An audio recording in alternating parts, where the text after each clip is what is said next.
John Woo, after he made this movie, this was his last American film, and after he made this movie, it seems like he kind of went back to China, which is where the majority of his films have been made. I will say also, we didn't mention this earlier. He had a lot. Yeah, from 1974 all the way to 1992, he was making movies in Hong Kong. So, I mean, he's been a working director for a long, long time. And he returned back to China or Hong Kong in 2008 to make the film Red Cliff. And I did watch Red Cliff for this episode. And that is easily my favorite John Woo movie. Whoa. I would say that the first two-thirds of this movie, this is a hard recommend. The first two-thirds of this movie are utter perfection. Like, I don't think I've actually been more engaged in a war movie. I think this is one of the best war movies ever made. That's like an ancient epic. Yep, it's like it takes place in, I think it is based on quote-unquote historical events. It takes place in 2020 AD. And it's a movie about respect among soldier and enemies. It is a movie where if you love to see like the strategy in battles, you witness the entirety of like the strategy that is taking place. Like, the villain goes to some fucked up places to try to win.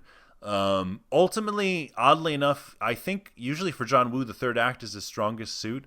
The final sort of like battle sequence of Red Cliff in the third act is very like dark, and there's fire involved. It actually reminded me a lot of the kind of disappointing battle sequence in Game of Thrones, where it's like that big sort of like near the end of the show.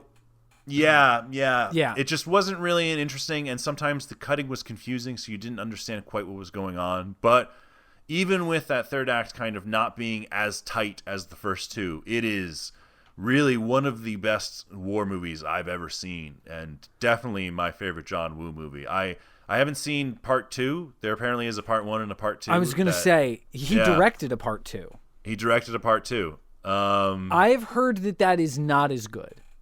That's too bad. There's just like a sequence. I've heard that it has plenty to offer, though. Yeah, Red Cliff 1 is just like there are moments when this movie, because it's basically it's Helen of Troy, because it's a woman who kind of like a war is kind of started because of a woman. It's I forgot my train of thought. It's like a lot of like things that it's a lot of stories. It feels like a lot of like ancient mythical stories that we've heard before. But the thing that just makes it so well done is the fact that it feels kind of like Seven Samurai almost. Like, it is this concept of like a very small group of people going up against this large group of people.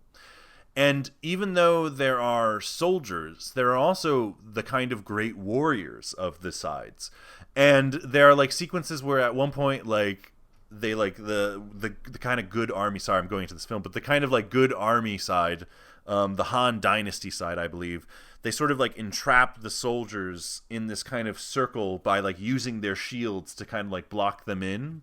And at one point, like, the shields open and just like one of the samurai, the really great like samurais, just comes out and like takes down like 10 of them. And it's just like so it has the feeling of like a samurai movie while being a great war movie. It's like everything that 300 would be if 300 was a great movie, in my opinion.